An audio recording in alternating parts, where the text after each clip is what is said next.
Alright, so I have a good one for you guys. Customer states the car will not start every once in a while. Nothing happens. But it's got the electric steering column. And if I put this in fast enough, hold down, it starts up. But I'll shut it off.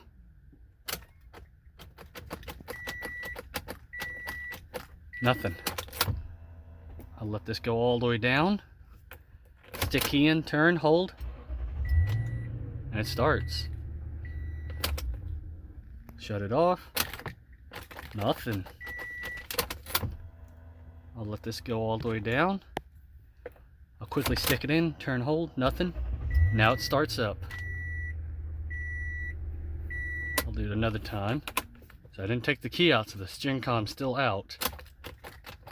Nothing. I'll let this go in. Quickly stick the key in, hold. Now it starts up.